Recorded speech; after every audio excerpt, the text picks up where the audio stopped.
Okay, let's get into this morning's scriptures. We start with Genesis chapter 2. Genesis chapter 2, verses 1, 2, and 3. Genesis 2, and I appreciate Akashakat using the, what is it called? The NKJV, what, not the New King James. What is it called? It's called the restored name, the restored name version. Yeah, restored name. Praise the Most High. They've done I have to say, I believe they've done a good job. A renewed name. I keep getting that message. The renewed name.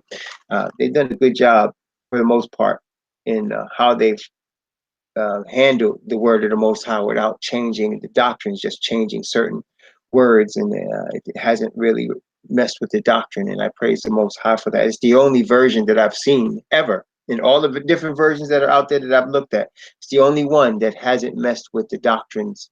Because the King James, the original King James, with all its faults, the doctrines are tight. Okay, the important doctrines of salvation are tight in the original King James.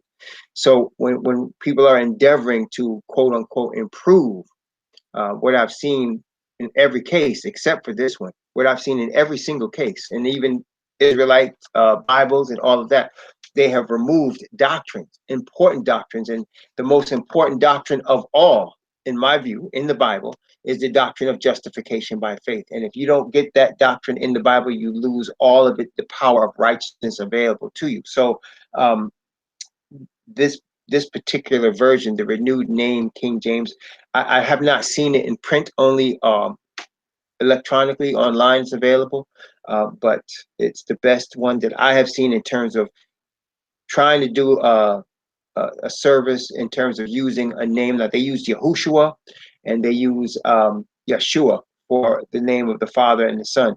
I don't necessarily need to use those names, but I appreciate the effort in trying to get a name that's more in line with what the Messiah and the Father would be called by the Israelites, as opposed to Jesus and God and Lord.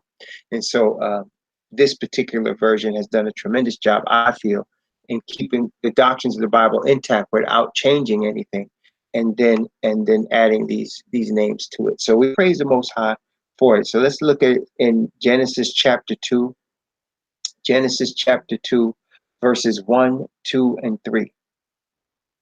Thus the heavens and the earth were finished, and all the host of them. And on the seventh day Elohim ended his work which he had made, and he rested on the seventh day from all his work which he had made. And Elohim blessed the seventh day and sanctified it, because that in it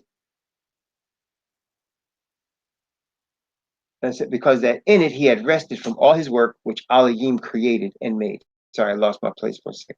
He had rested from all his work which Elohim created and made. That was Genesis chapter 2, verses 1, 2, and 3. Now we turn to Exodus chapter 19, and we're reading from verses 3 through 6. Exodus chapter 19, from verses 3 through 6. And the scripture reads, And Moses went up unto Elohim, and Yahweh called unto him out of the mountain, saying, Thus shalt thou say to the house of Yaakov, and tell the children of Yasha'al, Ye have seen what I did unto the Mizraim, and how I bare you on eagle's wings, and brought you unto myself. Now therefore, if ye will obey my voice indeed, and keep my covenant, then ye shall be a peculiar treasure unto me above all people. For all the earth is mine, and ye shall be unto me a kingdom of priests, and an holy nation. These are the words which thou shalt speak unto the children of Yasha'al. That was Exodus chapter 19, verses 3 through 6. Now we turn to Exodus chapter 20, and we're reading from verses 8 through 11. Exodus chapter 20, from verses 8 through 11. Remember the Shabbat day to keep it set apart. 6 days shalt thou labor and do all thy work, but the seventh day is the Sabbath of Yahweh thy Elohim.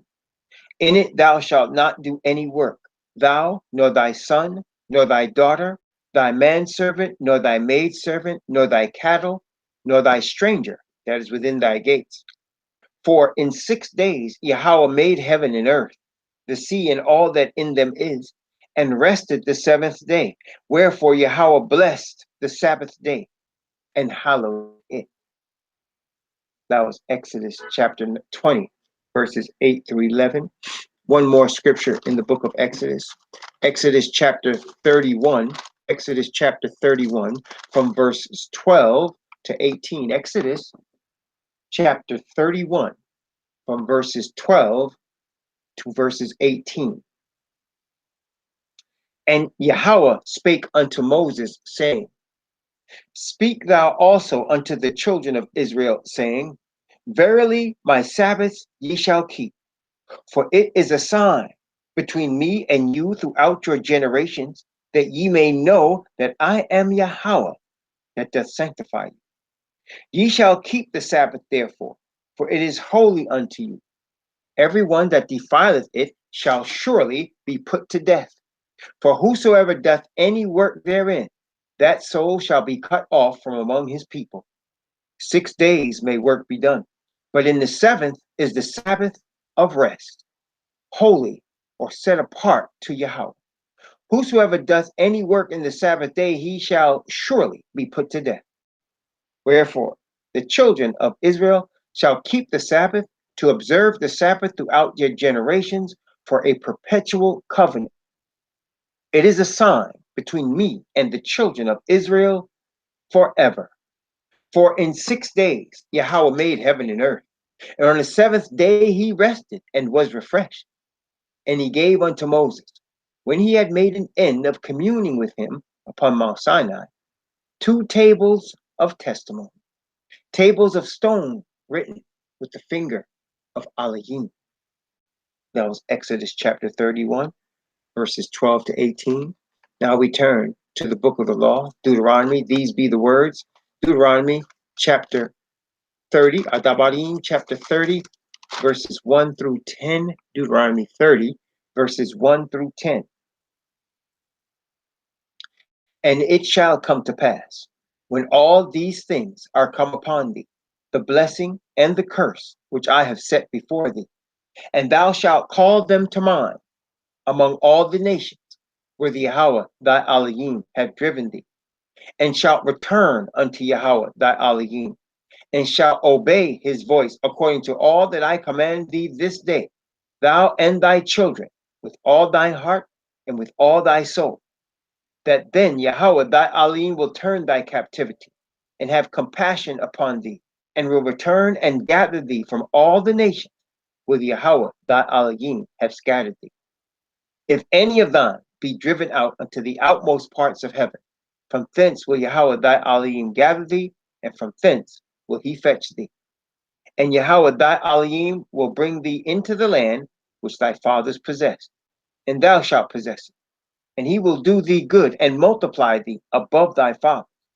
And Yahweh thy Elohim will circumcise thy heart and the heart of thy seed, to love Yahweh thy Elohim with all thy heart and with all thy soul, that thou mayest live. And Yahweh thy Elohim will put all these curses upon thy enemies and on them that hate thee, which persecuted thee. And thou shalt return and obey the voice of Yahweh, and do all his commandments which I command thee this day. And Yahweh thy Elohim will make thee plenteous in every work of thy hand, in the fruit of thy body, and in the fruit of thy cattle, and in the fruit of thy land for good. For Yahweh will again rejoice over thee for good, as he rejoiced over thy father, if thou hearken unto the voice of Yahweh thy Elohim, to keep his commandments and his statutes, which are written in this book of the law. And if thou turn unto Yahweh thy Elohim with all thy heart and with all thy soul. That was Deuteronomy chapter 30, verses 1 through 10. Now we turn to Isaiah the prophet, Yeshaya chapter 58. Isaiah 58, verses 12 to 14. Isaiah 58, verses 12 to 14. And the prophecy reads, And they that shall be of thee shall build the old waste places. Thou shalt raise up the foundations of many generations, and thou shalt be called the repairer of the breach, the restorer of paths to dwell in. If thou turn away thy foot from the Sabbath, from doing thy pleasure on my holy day, and call the Sabbath a delight, the holy of Yahweh honorable, and shall honor him, not doing thine own way, nor finding thine own pleasure, nor speaking thine own words, then shalt thou delight thyself in Yahweh. And I will cause thee to ride upon the high places of the earth, and feed thee with the heritage of Jacob thy father, for the mouth of Yahweh has spoken. That was Isaiah 58, verses 12, 13, and 14. Now we turn to the book of Acts, Acts of the Apostles, chapter 13. Acts of the Apostles, chapter 13, verses 38 to 44. Acts of the Apostles, chapter 13, verses 38 to 44. And the epistle reads, Be it known unto you, therefore, men and brethren, that through this man is preached unto you the forgiveness of sins. And by him all that believe are justified from all things, for which he could not be justified by the law of Moses. Beware, therefore, lest that come upon you which is spoken of in the prophets. Behold, ye despisers, and wonder and perish. For I work a work in your day, a work in which ye will no wise believe, though a man declare it unto you. And when the Yawadim were gone out of the synagogue, the Gentiles besought that these words might be preached to them the next Sabbath. Now, when the congregation was broken up, many of the Yawadim and religious proselytes followed Paul and Barnabas, who, speaking to them, persuaded them to continue in the grace of Yahweh. And the next Sabbath day came almost the whole city together to hear the word of Yahweh. That was Acts chapter 13, verses 38 to 44. Now we turn to the epistle that was addressed to the Hebrews. The epistle addressed to the Hebrews. Hebrews chapter 8. Hebrews chapter 8, verses 6 through 12. Hebrews chapter 8, verses 6 through 12. But now hath he obtained a more excellent ministry, by how much also he is the mediator of a better covenant, which was established upon better promises. For if that first covenant had been faultless, then should no place have been sought for the second. For finding fault with them, he saith, Behold, the days come, saith Yahweh, when I will make a new covenant with the house of Israel and with the house of Judah, not according to the covenant that I made with their fathers in the day when I took them by the hand to lead them out of the land of Mizraim, because they continued not in my covenant, and I regarded them not, saith Yahweh. For this is the covenant that I will make with the house of Israel after those days, saith Yahweh. I will put my laws into their mind and write them in their heart, and I will be to them a Elohim, and they shall be to me a people. And they shall not teach every man his neighbor and every man his brother, saying, Know Yahweh. For all shall know me, from the least to the greatest. For I will be merciful to their unrighteousness, and their sins and their iniquities will I remember no more. Praise the Most High, Yah. That was Hebrews chapter 8, verses 6 through 12. Now we turn to the revelation of the Messiah, the revelation of the Mashiach, Yahweh Shai. Revelation chapter 14, verses 6, 7, and 12. Revelation chapter 14, verses 6, 7, and 12. And I saw another angel fly in the midst of heaven, having the everlasting gospel to preach unto them that dwell on the earth, and to every nation, and kindred, and tongue, and people, saying with a loud voice, Fear Yahweh, and give glory to him, for the hour of his judgment is come, and worship him that made heaven and earth, and the sea, and the fountains of water. Verse 12. Here is the patience of the saints. Here are they that keep the commandments of Yahweh, and the faith of Yahweh Shai. That was Revelation chapter 14, verses 6, 7, and 12. Now we turn to Revelation chapter 11, starting at verse 15 and going to verse 19. This is the seventh trumpet of the seven trumpets. Revelation chapter 11, verses 15 to 19.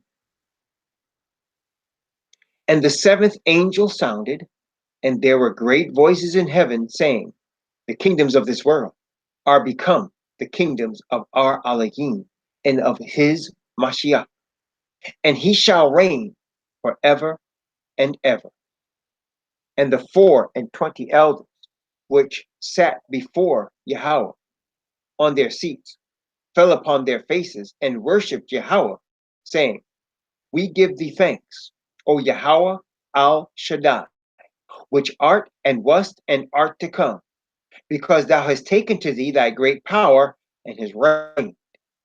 And the nations were angry, and thy wrath is come, and the time of the dead that they should be judged, and that thou shouldest give reward unto thy servants the prophets, and to the saints, and them that fear thy name, small and great, and shouldest destroy them which destroy the earth. And the temple of Yahweh was opened in heaven, and there was seen in his temple the ark of his covenant. And there were lightnings and voices and thunderings and an earthquake and great hail. That was Revelation chapter 11, verses 15 to 19. Last, but certainly not least, we go back to Isaiah the prophet. Isaiah, the 66th division of Isaiah. Isaiah chapter 66. And we're going to be reading from verses 22 to 24 of Isaiah chapter 66. And the prophecy finishes with, for as the new heavens and the new earth which I will make shall remain before me, saith Yahweh, so shall your seed and your name remain. And it shall come to pass that from one new moon to another, and from one Sabbath to another, shall all flesh come to worship before me, saith Yahweh. And they shall go forth and look upon the carcasses of the men that have transgressed against me. For their worm shall not die, neither shall their fire be quenched, and they shall be an abhorring unto all flesh. Praise the Most High Yah. Thus ends the morning reading of the scriptures. Praise the Most High. Let us now look at what we're studying today, Deuteronomy. Deuteronomy chapter 32. Moses' last song to the children of Israel. Deuteronomy chapter 32. But before we go there, before we actually go there, before we do that, I'd like to go back to Romans 11. I'd like to go back for a moment to Romans 11 because it relates to what we're going to be studying today in Deuteronomy chapter 32. So I'd like to go back to Romans 11. And I'd like to start at Romans 11. And again, we spent a lot of time in Romans 11. And I'd like to start at verse 13 and read down to verse 22.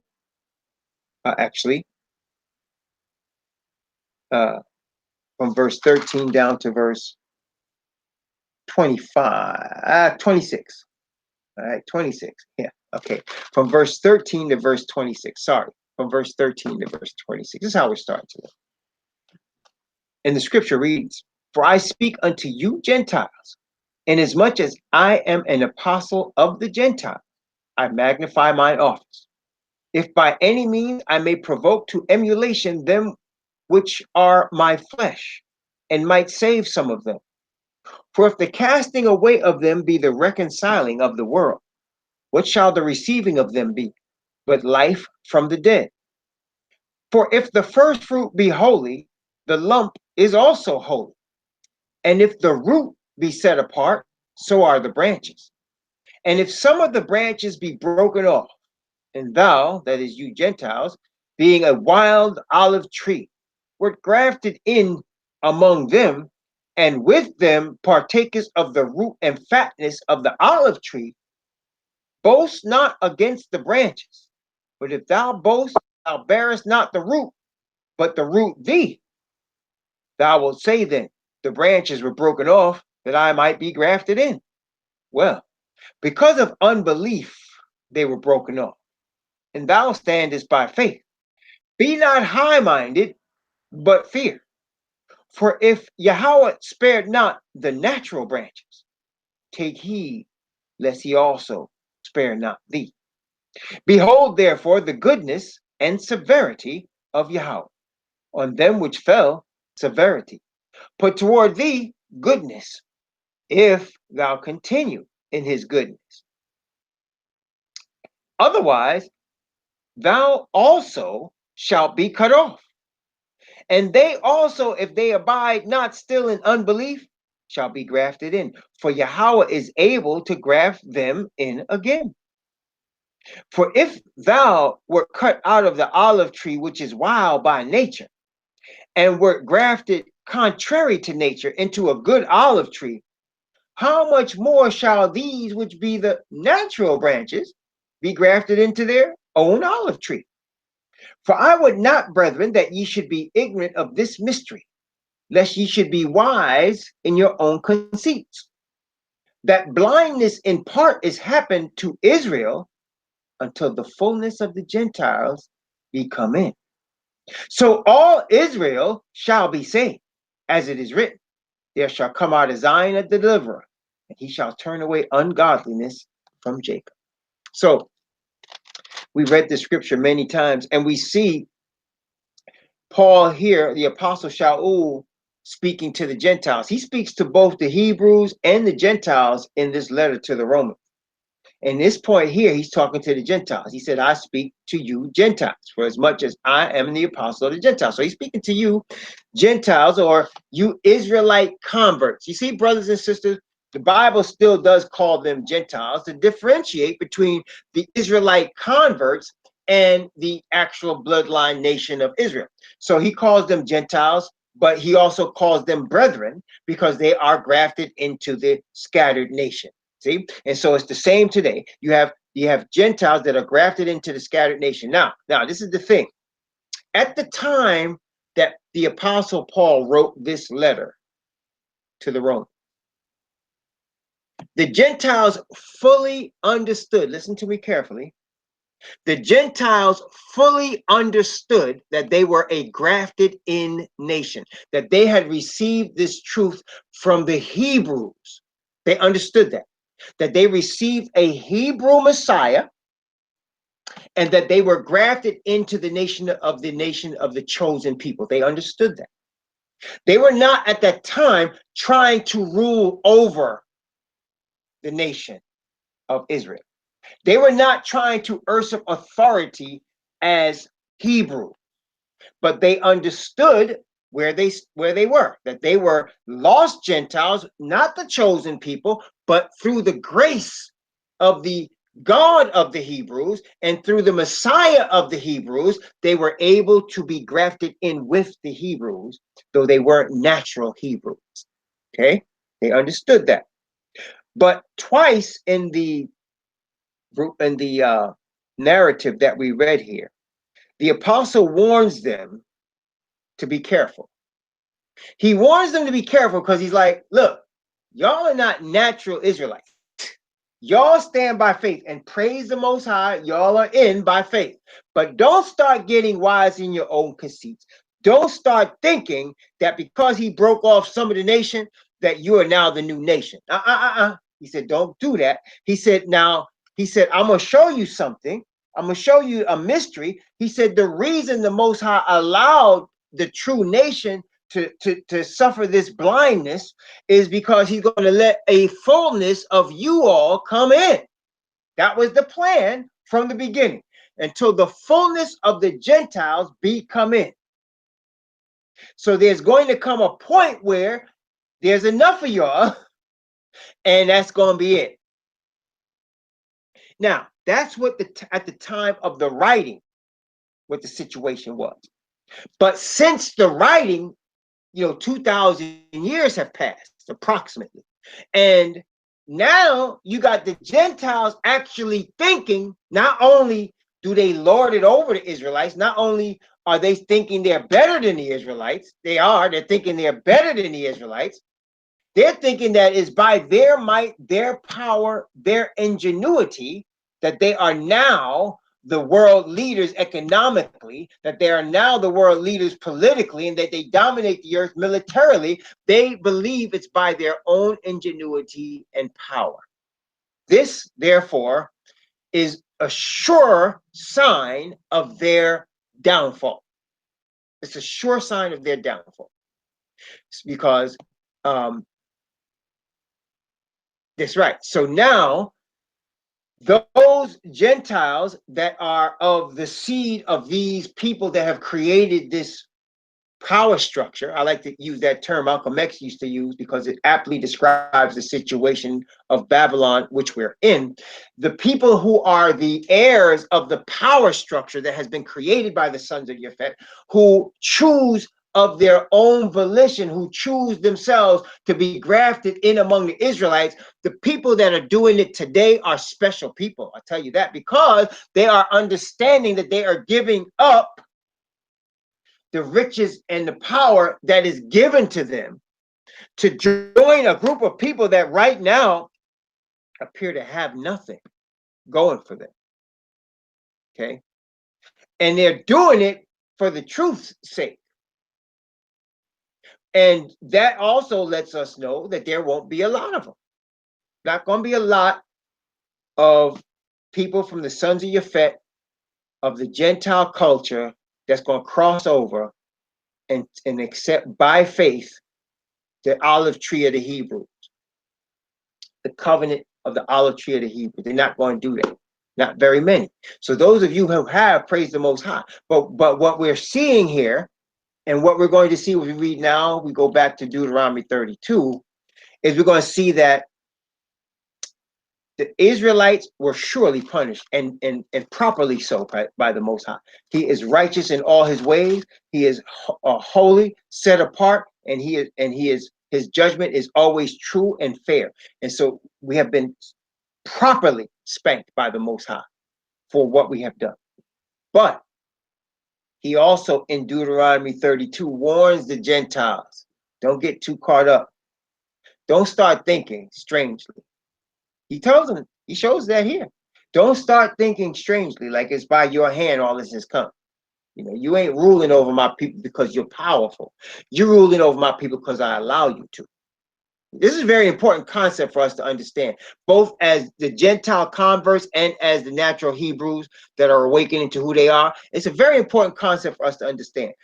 We're not, the Caucasian man is not ruling over us because he's more powerful than us. He's not smarter than us. He doesn't have more ingenuity than us. He's not more intelligent than us. The reason he's ruling over us is because the Most High allows him to. And his allowance is only for a certain amount of time that the Bible already prophesied the beginning and end of. So we kind of know his time is almost up. Okay? So Caucasians should understand that you people have been in charge of the earth for 2,000 years. No people of any of the sons of Noah ruled forever. Okay? None. Okay? So understanding that y'all have been in charge from the time of the Persians. When the Persians came, the Medes and the Persians came, Media Persia, y'all been running things ever since. Okay? And then you got the Greeks, and you got the Romans, and everybody else, these English, Anglo-Saxons, and Ireland, and whoever else you want to name, Germans and Russians, all of them are just offshoots of these people right here, these powerful entities. And y'all been running things for 2,000 years now, and you have to understand it's going to come to an end. And this is the thing. The Caucasian man is carnal by nature. All men are carnal by nature, but the Caucasian man is carnal by nature, and he's in charge. And he seems to think, his idea is that the minority people are going to rise up and just kill him and take over the earth. It's not like that. There is a creator. He's not white Jesus. There is a creator, and this creator decides who's going to rule. When he, in fact, decided that he himself is going to rule, and that he's going to have a chosen people. He has decided that. And there is nothing, really, there is nothing anybody could do about that. For good or for bad, you cannot stop what the creator's plans are. You just can't do that because he's the creator. He's going to do what he says he's going to do. When he lets loose his word, there's no chance that it's not going to happen. It's no chance. It's going to happen. Okay. So he's going to have a nation of Israel whom he has chosen. He's going to have a kingdom on this earth. He's going to destroy all these kingdoms. Wait a minute. I don't want y'all to think I'm making that up. Okay. Let's take a look here at Daniel. Take a look at Daniel, which we're going to be looking at closely as we get ready to study the book of Revelation. Let's take a look at Daniel before we go to Deuteronomy 32. I want you, I'm not making this stuff up, man. I'm reading this from the scriptures. And this is the thing, again, I want to reiterate very plainly. I am completely sold out to this Bible. You guys, I'm not doubting this word. I don't care if somebody finds something in the Dead Sea or finds something in the Red Sea or the Red Sea or whatever they find. This book right here, I'm with this book. You understand? And you can't, you know what I'm saying? So people gonna call all kind of names when you with the book. You understand? But listen, if it's in this book, I'm with it. If it's not in this book, I ain't with it. I'm just telling you how I stand. Okay. So if y'all looking at this as some sort of philosophy, and you want to debate it, you can go ahead with them Greeks and do that. Go ahead with them Greeks and do that, because that ain't gonna happen here. That's not. This is the word of the Most High to me, and I take it just like that. So let's look at Daniel chapter 2. Daniel chapter 2. Let's see. I'm going to start at verse 38 and go down to verse 45. Actually, no, from 38 to 44. From 38 to 44. Notice what it says. Daniel chapter 2, 38 to 44. Wheresoever the children of men dwell, the beasts of the field. This is Daniel. He's talking to King Nebuchadnezzar, the last Hebrew man, or not, the last black man or man of color that ruled the earth. Nebuchadnezzar was a black man. He ruled the earth. He was a Hamite. He was not a Hebrew. He was a Hamite, but he became a Hebrew by faith. But he is the last black man to rule the entire world. Notice what it said. And he's talking to him. And he says, wheresoever the children of men dwell, the beasts of the field, and the fowls of heaven hath he given into thine hand, and hath made thee ruler over them all. Thou art this head of gold. After thee shall arise another kingdom inferior to thee, and another third kingdom of brass, which shall bear rule over all the earth. And the fourth kingdom shall be strong as iron.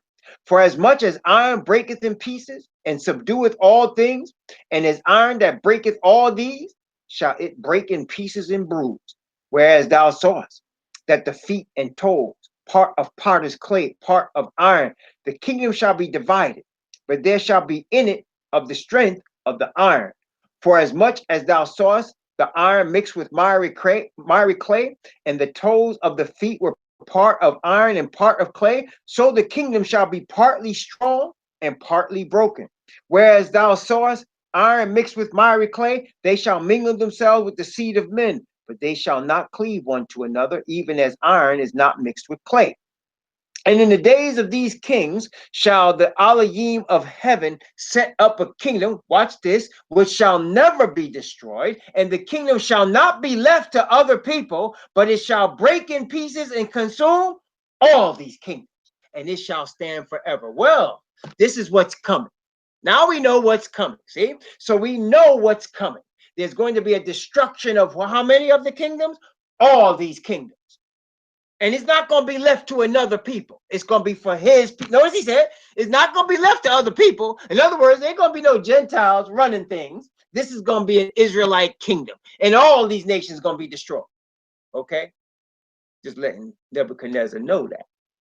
And he said, his kingdom is not going to fail. It's going to last forever. See, brothers and sisters, when somebody starts talking forever, right?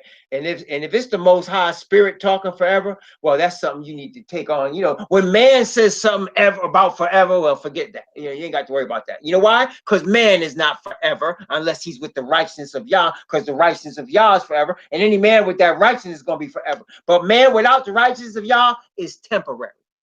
His life on this earth is a few short decades, and it's over. Okay, so when the Most High starts talking about something being forever, you want to be with that. Okay, you want to be with that for sure, for sure. So now he is letting us know, you know, you Gentiles, I'll let you punish my people. I let you spank them. You brought them in slavery as I knew you would. You introduced white Jesus to them. You beat them over the head with the book of my words. But now you're getting carried away. You're getting carried away because now you're thinking it's you. You know, it's all about you. Now you're thinking you the creator. Your guns and your military might is all that. You started thinking you know, it's your science. Even though the truth be told, they stole that science from the Hamites, but that's another story. They done went down into Egypt and stole everything they know, but that's all right. All this Greek philosophy didn't originate with Aristotle. It originated down there with Ephraim, down there in Egypt. That's where it originated, but that's okay. You stole all that knowledge and you think now it's all about you. It's coming to a close. It's coming to a close. And this is the thing about it. This is the thing about it. They have no idea what's getting ready to hit them. They have no idea. And why? It's written in the book. It's written here in the book. Asatan knows because he's read this book, but he's not going to let them know. No. What's written in this book's going to come to pass. It's written here. But most people don't read the book. They don't read the book. Okay. And it's a very dangerous thing when you take pieces of the book, like you call yourself New Testament Christians or whatever, and you take pieces of the book and you use it to justify your false religion. That's dangerous, I say, because what happens then is you're totally deceived and you're on the ground of the enemy, and you're done. Blessed are those people that are looking at the scriptures for the truth to glorify the Most High alone. Blessed are those people that take the words of the Bible and take them to heart and want to be obedient to the Most High, to serve their Creator. Blessed are those people. But woe unto those people that try to use the word of the Creator to justify their false religion. Woe unto them. That's right. Woe unto them. So now we're in Deuteronomy 32. And, you know, we read last night about Moses is telling our fathers what's going to happen to us. He's letting our fathers know what's going to happen to us, right? So let's take it up. Let's see, at verse 23, and let's go down to verse 27, Deuteronomy 32, from verse 23. I know we keep overlapping. I do that on purpose because it helps me remember when you overlap. Just as a side, one of the things I learned in terms of trying to speed read is keep overlapping. You keep reading things fast over and over again, eventually your mind will catch it. And so I do it slow here in the Bible because I don't want to miss anything. So here from verse 23 to verse 27, notice what it says. I will heap mischiefs upon them. I will spend mine arrows upon them. They shall be burnt with hunger and devoured with burning heat and with bitter destruction. I will also send the teeth of beasts upon them, with the poison of serpents in the dust. The sword without and terror within shall destroy both the young man and the virgin, the suckling also with the man of gray hairs. I said, I would scatter them into corners. I would make the remembrance of them to cease from among men. Were it not that I feared the wrath of the enemy, lest their adversaries should behave themselves strangely, and lest they should say, our hand is high, and Yahweh have not done all this. You see? Isn't that what we're seeing right now? They're saying, our hand is high, and Yahweh have not done all this. They don't even believe white Jesus did. That's the sad thing. They use white Jesus as a prop. They don't even believe he did. They think it's them. They think these Caucasian people and the rulers of the present world think that it's all about them. And whatever spirituality they have is with the prince of darkness, spiritual wickedness in high places. They're in big trouble. And just because we know the Most High has already shown us he's going to destroy all these kingdoms, and he's going to set up a kingdom which shall never be destroyed, and it's going to stand forever and ever. So we know this. And so, brothers and sisters, they have a problem. We have an opportunity. You hear what I'm saying? They have a problem, but we have an opportunity. You know, brothers and sisters, in the stock market, right? You ever heard this term? And you may not even be a stock market person, but you ever heard this term, buy low and sell high? Have you ever heard that term? They say buy low and sell high. And you know, a lot of people don't understand that. Maybe you don't understand it. Let me explain it to you. I used to do this for a living. I don't do it for a living anymore. I used to sell stocks and stuff for a living. I used to advise people on that stuff.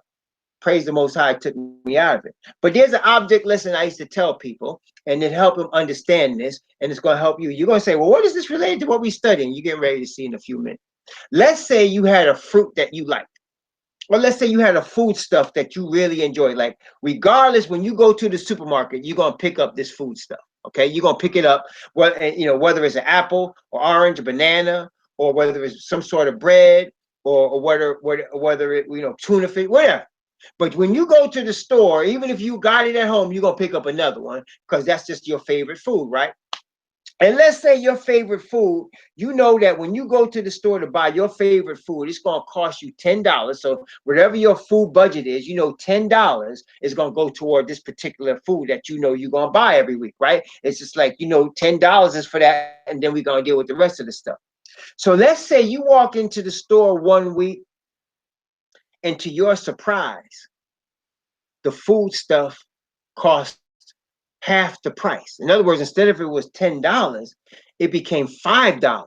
So now you know you could buy twice as much, right? With the same $10, you can get twice as much as you got before. And you would pay $10 for it, right? You pay $10 for it, but now it's $5. So you're going to stock up. You got me so far? So you're going to stock up on it because now it's half the price. Well, now you went in there and you saw this sale and you bought it a couple of weeks. So now instead of getting 2 portions at $10, you got 4 portions for the same $20 for $20 out of 2 weeks. You bought 4 portions of this thing. You got extra. Now you walk in the store that 4th week and there's a shortage.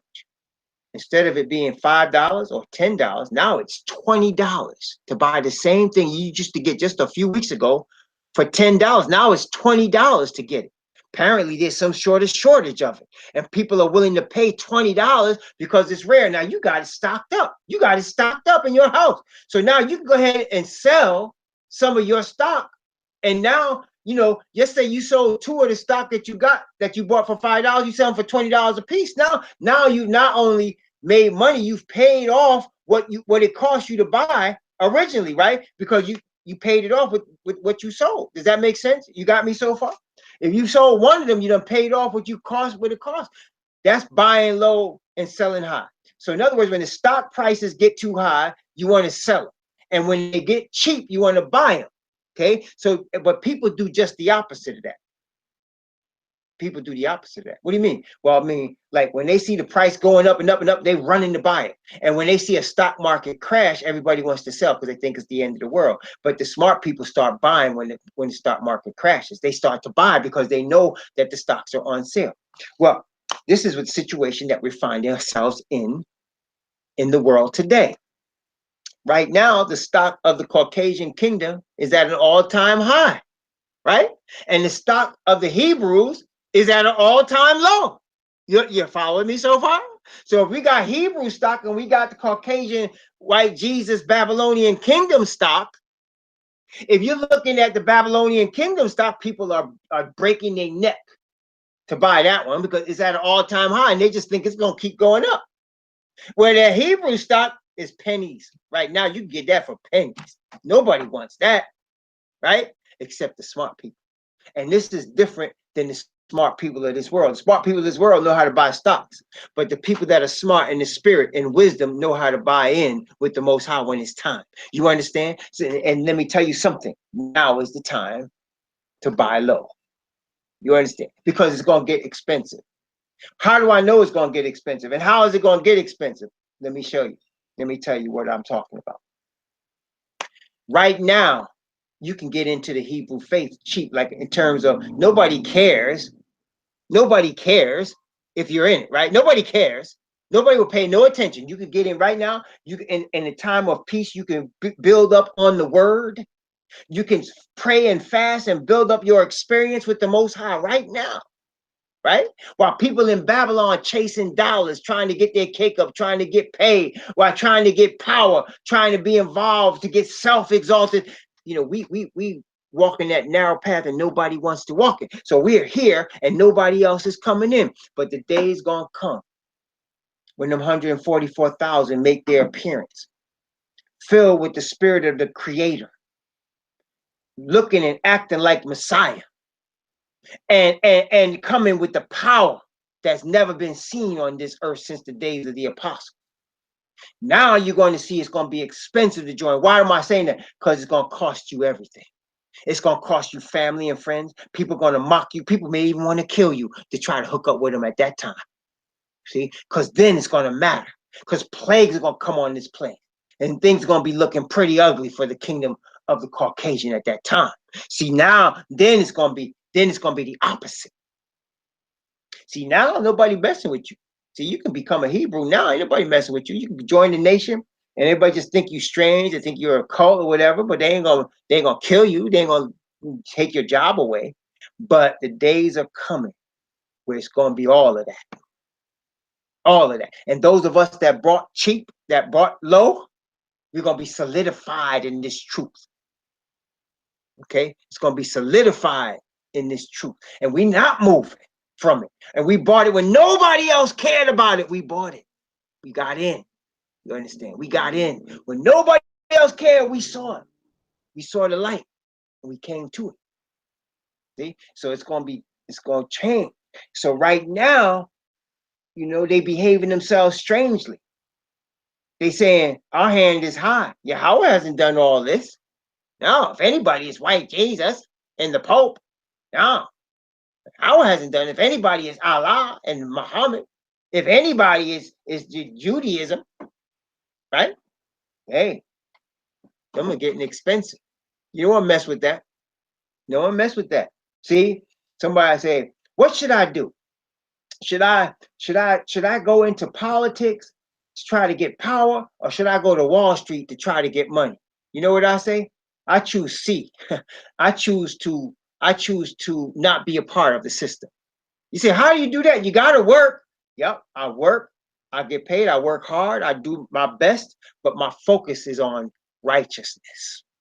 It is not on getting paid. It is not on obtaining power. My focus is on righteousness and truth. And that's all I care about. You see, you can do what you want. You can cut me short on my raise. You can not give me a raise. You can lay me off, or you can hire me. I know the Most High is going to take care of me. And I'm going to work hard, and I'm going to be faithful in what I do, just as Daniel was faithful in Babylon. But my focus is on righteousness. My focus is on truth. Because you know why? Because I know at the end of the day, though righteousness and truth are cheap now, at the end of the day, I'm buying low. Because when the kingdom comes, and this is the thing, when the kingdom comes, and when the New Jerusalem is set, and when we're inside the city, and we're eating of the tree of life, the people outside that was trying to get their cake up in this world, the people that's trying to build something for their generations in this world, as this is going to continue just like that, they're going to wish with all their soul that they were in there with us. They're going to wish that they had made the decision that we made when we made it. You see, decisions, very important thing. See how powerful a decision is?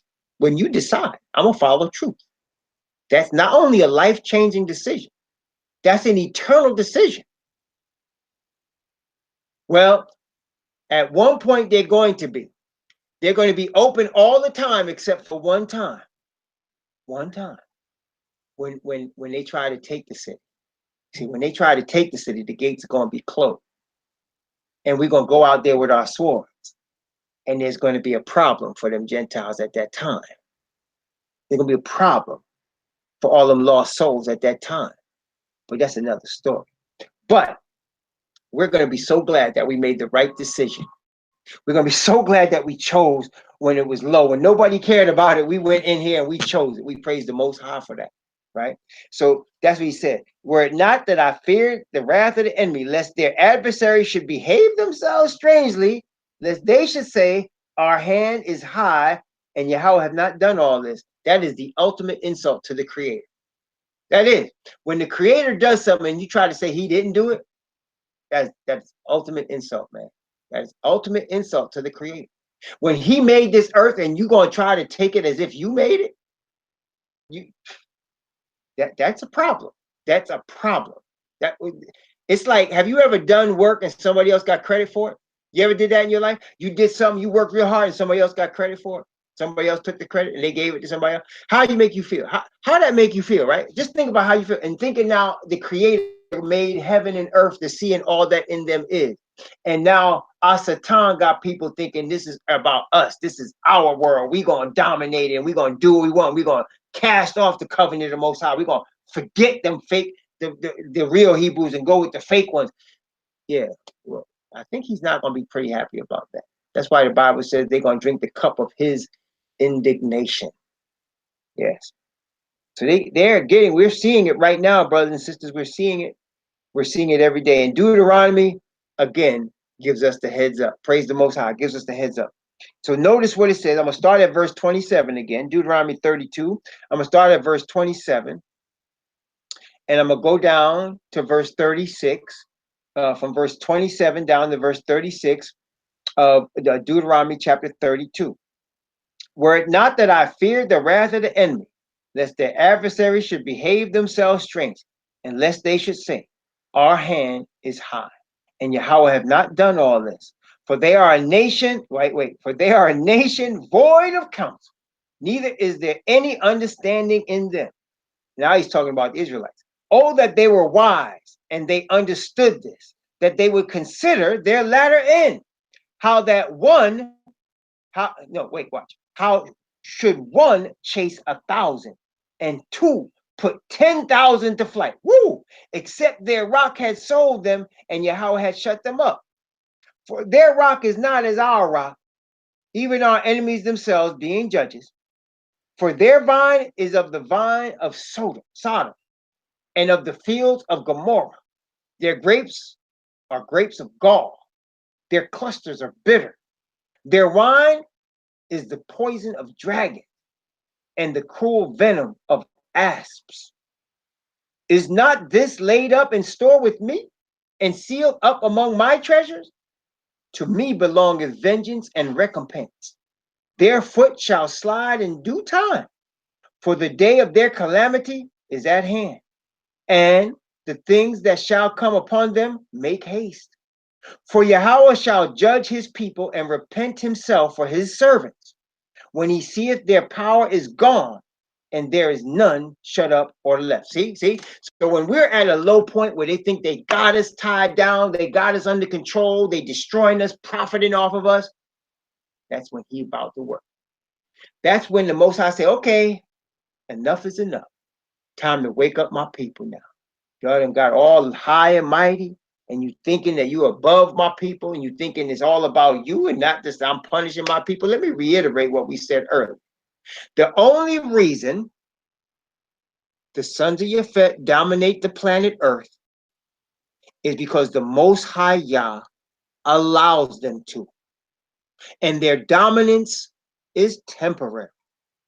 It is not permanent. It is temporary. And let me tell you something else. Let me just say something to y'all. I'm going to make sure y'all hear this plainly. It's not about marching in streets, protesting in Washington, D.C., writing your congressman or your senator. It's not about who runs for president and who wins and who loses. It's not about what the Pope of Rome does or doesn't do.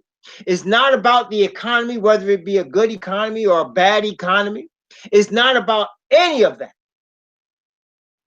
it's the kingdom that's coming is about us trusting righteousness, about us walking in righteousness, about us living in the spirit of righteousness. That's all it's about. You see, the Most High said, notice what he said, one of us are going to chase 1,000. Two of us are going to put 10,000 to flight. When is that going to happen? That's when them gates are shut. See, when the gates are shut and the mob that's led by Asatan and Gog and Magog try to take the city, we gonna come out and we're gonna be outnumbered. We're gonna be outnumbered, big time outnumbered. But two of us gonna chase 10,000. Huh? Two of us gonna cause 10,000 to run for their lives. See, he said, consider your latter end, Israel. Consider your latter end. Look at what he's got waiting for you. No, you don't have the candy now.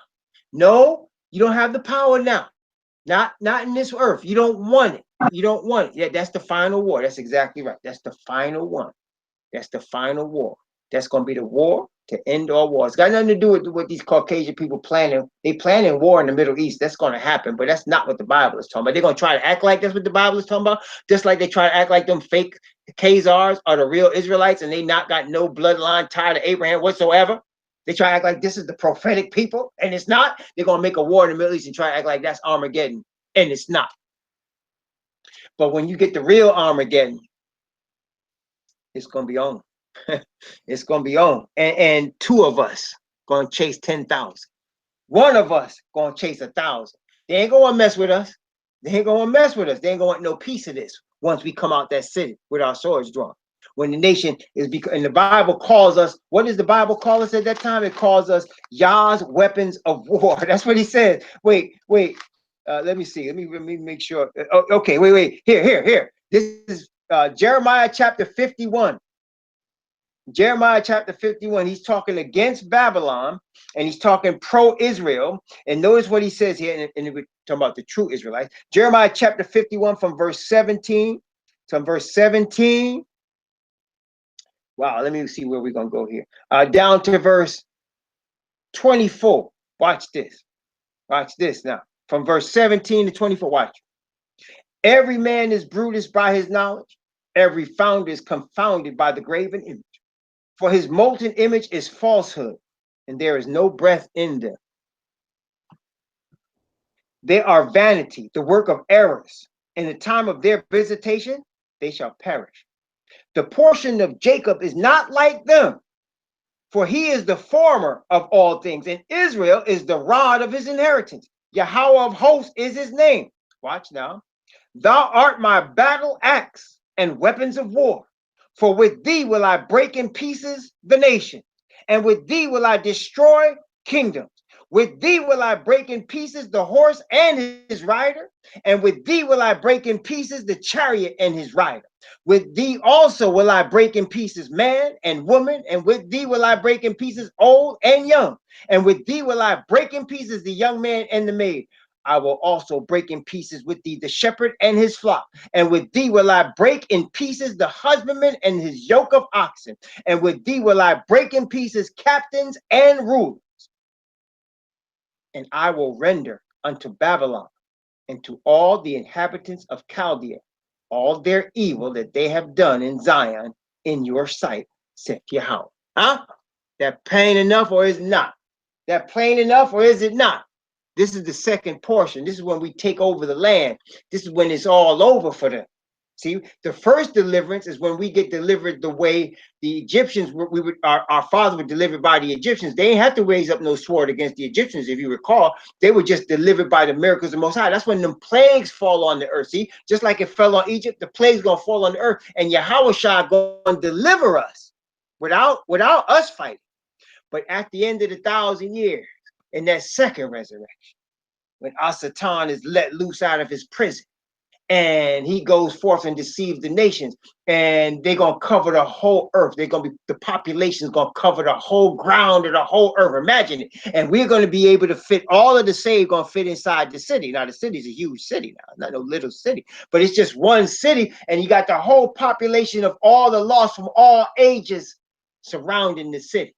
And Asatan's gonna have them building their implements of war. They're gonna get their technology together. They're gonna put all their stuff in order. You're gonna be able to making missiles and planes and guns and all kinds of bullets and all kinds of devices. Then they're gonna be ready. And all we're gonna do, close them gates. We're gonna come out. And when we come out, all we're gonna have is our swords. We're gonna be 1,000 years old at that time in our new bodies. We're gonna have been developed the way Adam should have developed. We're gonna be able to fly. We're gonna be able to see over miles and miles and miles with our eyes as if we were the most powerful telescope ever created. We're gonna be able to do all of that. Just like an eagle can fly miles in the air and see a mouse on the ground, we're gonna be just like that. And so when we roll out of that city and they come toward us, they're gonna know.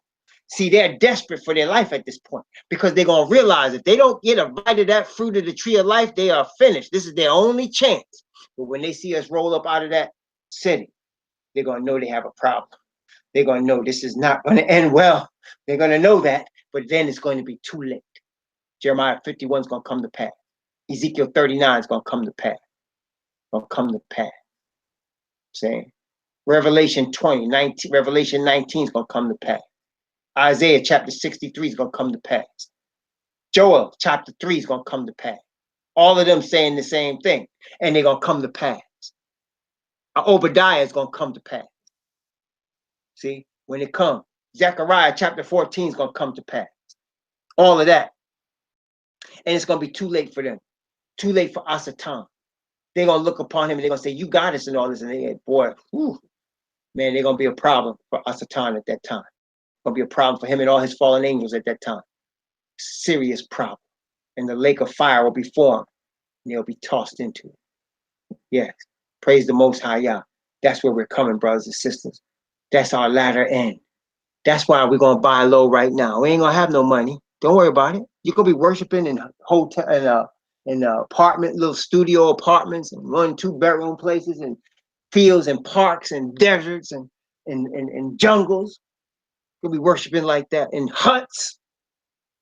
Not gonna have much. We're gonna be messed up with mosquitoes, cold weather. It's gonna be all that. It's okay though. Remember what our latter end is. Remember, we sticking to the truth, brothers and sisters. Remember, sticking to the truth. Praise the Most High YAH. Let's continue. Deuteronomy chapter 32. Back to Deuteronomy 32. Okay, Deuteronomy 32. We're going to start at verse 36 and read down to verse 43. Deuteronomy 32 from verse 36 down to verse 43. Notice what it says. For Yahweh shall judge his people and repent himself for his servants, when he seeth that their power is gone, and there is none shut up or left. And he shall say, where are their gods, their rock in whom they trusted, which did eat the fat of their sacrifices and drank the wine of their drink offering? Let them rise up and help you and be your protection.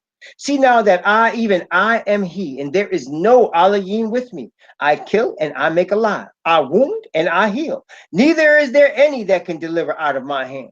For I lift up my hand to heaven and say, I live forever. If I wet my glittering sword and my hand take hold on judgment, I will render vengeance to mine enemies and will reward them that hate me. I will make my arrows drunk with blood, and my sword shall devour flesh. And that the blood that of the slain and of the captives from the beginning of the revenges of the enemy. Rejoice, O ye nations, with his people, for he will avenge the blood of his servants and will render vengeance to his adversaries and will be merciful unto his land and to his people. See, that's the bottom line. At the end of the day, he's going to be merciful to his land and to his people. At the end of the day, he's going to render vengeance to the adversaries. And Moses here says to the nations, he said, rejoice with his people. See, buy low. Buy low. Moses bought low. Do you know Moses bought low? Oh yeah, Moses bought low. That's what he did. And the Most High blessed Moses. Moses bought low. When you say, when did he buy low? Notice what it says in Hebrews chapter 11. We're going to come right back to Deuteronomy 32, but Hebrews chapter 11, notice what it says. Hebrews chapter 11. Hebrews 11, going to go from verse 23 down to verse 25. Actually, from 23 down to verse 28. Yeah. From 23 down to verse 28. Notice what it said. By faith, Moses, when he was born, hid 3 months of his parents because they saw he was a proper child, and they were not afraid of the king's commandment. By faith, Moses, when he was come to years, refused to be called the son of Pharaoh's daughter, choosing rather to suffer affliction with the people of Yahweh than to enjoy the pleasures of sin for a season, esteeming the reproach of Messiah greater riches than the treasures in Egypt, for he had respect unto the recompense of the reward. By faith he forsook Egypt, not fearing the wrath of the king, for he endured as seeing him who is invisible. Through faith he kept the Passover and the sprinkling of blood, lest he that destroyed the firstborn should touch them. Look what he did. See, this is like, okay, just for your converted Gentiles, your grafted in Israelites to understand, this is what we mean as Hebrews, or the black man talks about when he talks about being a sellout, and when he talks about being an Oreo, when he calls somebody an Oreo, which is a cookie that's black on the outside and white on the inside. When we call somebody a coon, this is what we talk about. See, Moses was born, it would be like if Moses was born into a rich Caucasian family, and his real mother and father were in the hood, in the ghetto. And he was born into this rich Caucasian family. And he got to a certain age and he said, you know what? Y'all ain't my parents. I'm going back to my people. And he said, but you should live with us and you could get the best of everything. And he went back to the ghetto where his people were. And he joined himself with them. See, that's why we get hard. We get very difficult with people that we call Oreos and coons, because that's what they're doing. You see, they're forsaking their people to join up with the oppressor, hoping to get ahead by their union with the oppressor. See, the Egyptians oppressed our people. And so Moses refused to be joined up with the oppressor. The Bible says he was raised in the courts of Pharaoh, and he was skilled in all the wisdom of the Egyptians. I mean, the Egyptians were performing operations hundreds and hundreds of years before the Caucasian man even knew what an operation was. The Egyptians were performing operations. They were creating books. They had art. They were creating wisdom that the people didn't even know nothing about. And Moses was skilled in all of that. The Bible says he was skilled in all the wisdom of the Egyptians. But he forsook all of it to serve the invisible God, the Most High YAH. He forsook all of it to be with his blood-born people and be poor with them rather than be rich in Egypt. And Egypt at that time was the most powerful nation on earth. The richest of all nations was Egypt at that time. They had gold and silver. Pharaohs were making pyramids that last into this day. They were powerful. And Moses said, I'm leaving. I'm leaving all your riches. I'm going back to the hood. I'm joining up with my people. See, that's what he did. See, that's why when you hear us talk about somebody that's a coon or somebody that's an Oreo, that's what we're talking about. They're trying to forsake their own people in order to gain favor with the oppressor. Yeah, in order to gain favor with the oppressor. That's what they're doing, see? And so that Moses was no sellout. Obviously, he was no sellout, right? I mean, he said, I'm not Pharaoh's son, and I'm not his daughter's son. Nope. My father's down there with the Israelites. I'm a tribe of YAH, man. I belong with them. Let me go see my brethren. That's what he wanted. That's what he was doing.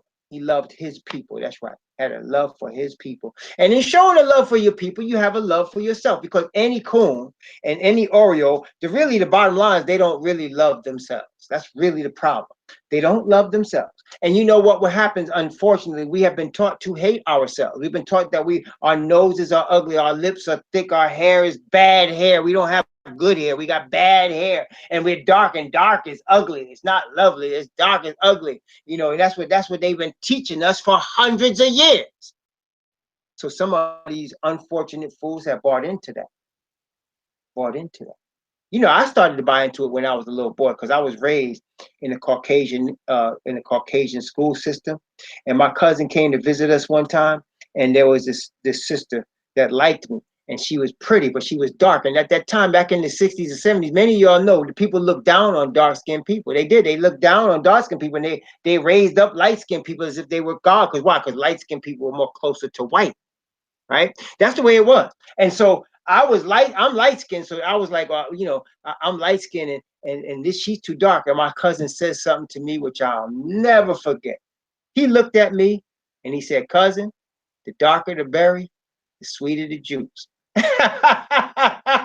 And I said, "Oh man." I think I must have been 10 years old or 11 years old, but he caught me right there with that one. He said, "Cousin, the darker the berry, the sweeter the juice." That term, you know, it was a turning point in my life. At that point, I realized, even as a young boy, the game that was being foisted upon us. I realized it. And I was like, wait a minute. And at that point, purposely, I sought out dark-skinned women. I sought out dark-skinned women. Purposely. Because it was just a principle of the thing. Okay. And it's funny, the Most High had me marry a Puerto Rican because I wouldn't have chose the Puerto Rican. After that, I was seeking out brown and dark because I seen how they were trying to make us feel ugly. And just on the principle, I would go and say, no, let me find the darkest one I can find. And I don't want nothing to do with light. I want dark. Dark is beautiful. And I will remember, black of the berry, sweet of the juice. Get that. See, I was fighting against it even as a young boy. But see, now I understand even more fully how they are trying to play us and play our minds and cause us to not feel good about ourselves. But no, brothers and sisters, Moses chose to be with them Hebrews. He chose to be with the people of the Most High. That was the ones that was being oppressed, the ones that was enslaved, the ones that was poor. Okay, and he chose that.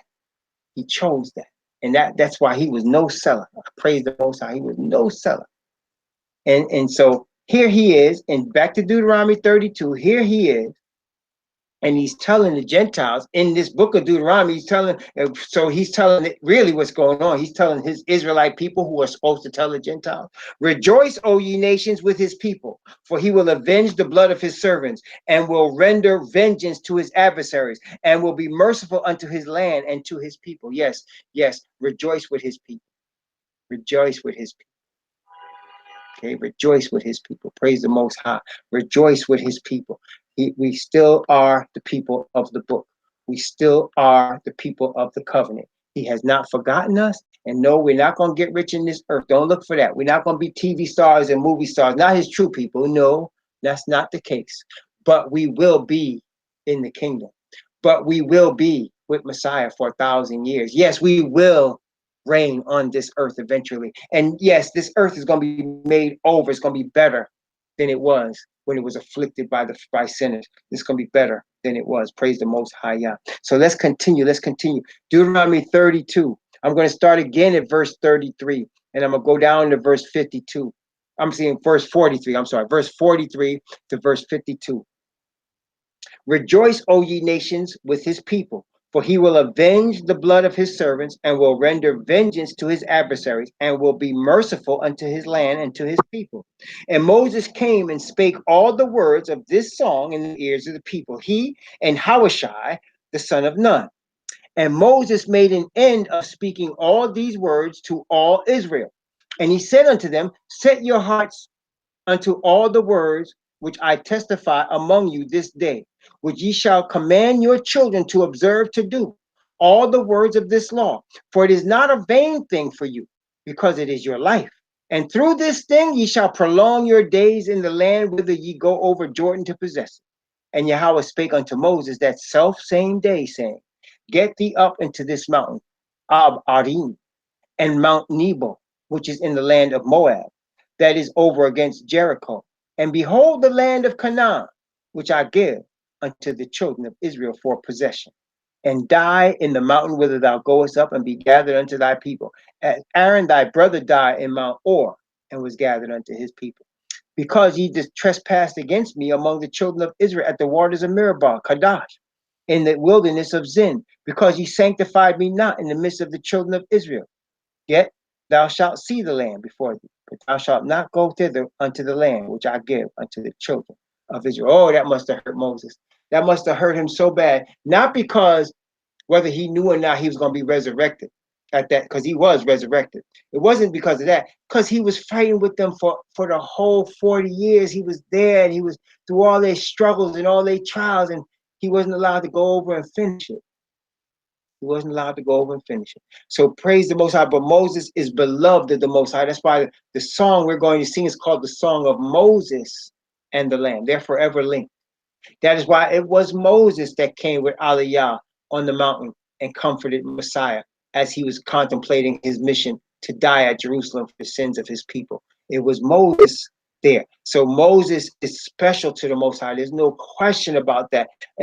But he's also an object lesson for us. He's our elder brother, and he's an object lesson for us, because object lesson in terms of being faithful, object lesson in terms of having to go all the way through, not falter at the end.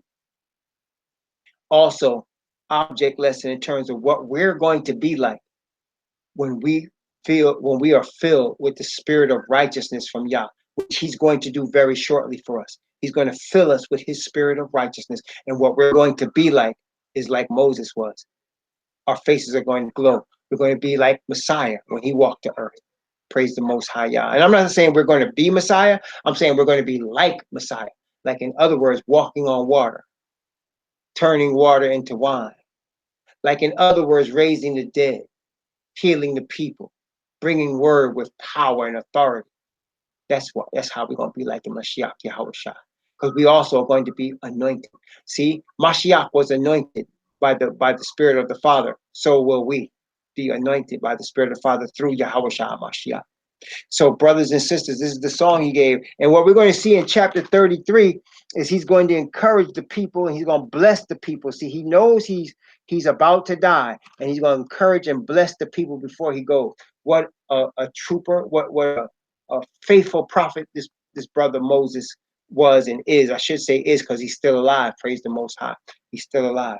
So praise the Most High, Yah. Let's have a word of prayer, and we'll get ready to take a break.